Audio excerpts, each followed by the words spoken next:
Welcome to the other 167. For a short meditation today, I have taken a topic: where is God in the midst of our crisis? Often we wonder when we go through situations of hopelessness, is God with us?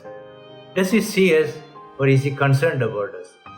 There is a small story recorded in the New Testament of the Bible in the Gospel of Mark chapter 4 verses 35 onwards. Jesus called His disciples in the evening to go to the other side of the lake. They were in a boat, and verse 37 we see, a furious squall came up and the waves broke over the boat so that it was nearly swamped. Jesus was in the stern, sleeping on a cushion. The disciples woke him and said to him, "Teacher, don't you care if we drown?" A very interesting question the disciples asked. "Teacher, don't you care if we drown?" He got up, rebuked the wind and said to the waves, "Quiet, be still." Then the wind died down and it was completely calm. He said to his disciples, "Why are you so afraid? Do you still have no faith?" They were terrified and asked each other, "Who is this?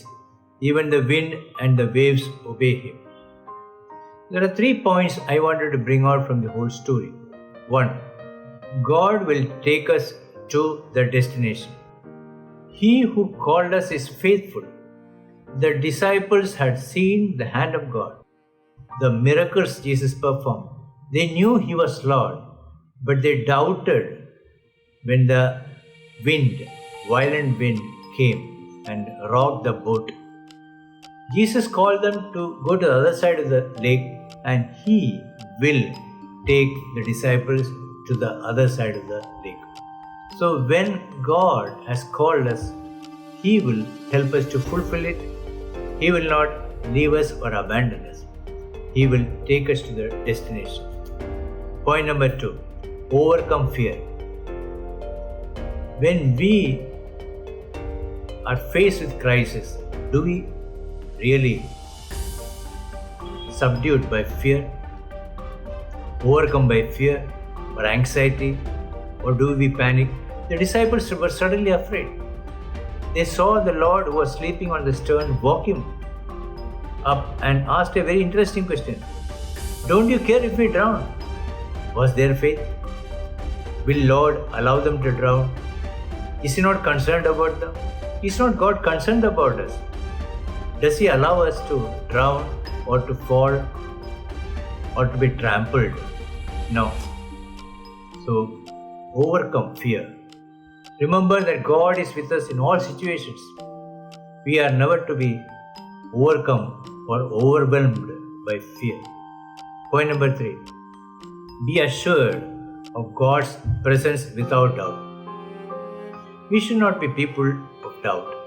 The disciples, when they ask this question, we see a doubt here. We should never ever doubt the ability of God who created us and who rules over everything.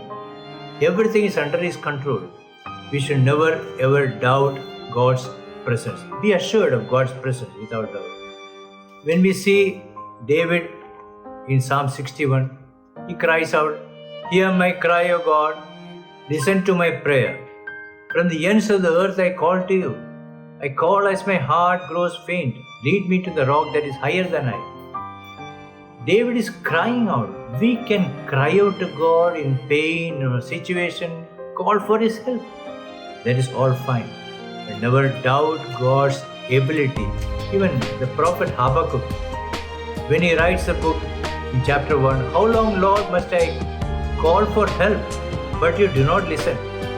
Or cry out to you violence, but you do not save?" The prophet saw the situation of sin among the people, violence, and he tells God, "How long, Lord, must I call for help, but you do not listen?" We can ask God questions. We can cry out to God, but never doubt of His ability to save us, rescue us, and help us. So I close here. 3 points I wanted to bring out. 1. God will take us to the destination. God will take us to the other shore. He who began a good work in us will bring it to completion. He will help us. He will never abandon us. Point number 2, overcome fear. Let us have hope. Let us have faith.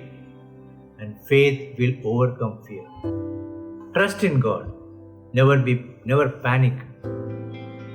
3, be assured of God's presence without doubt. We may not be able to see God in our situations. Our hearts may be so down, but remember, God is interested. He is seeing every cry of our heart. He sees every situation we are going through, and He will help us. Call out to Him. He will help us. Never ever doubt God's presence. I close here. Let's go ahead, trusting in the Lord and in His ability to reach us to the other side of the shore, and overcoming fear, trusting in Him, and be assured that God is with us. Thank you. May God help us. May God bless us with His words. Thank you.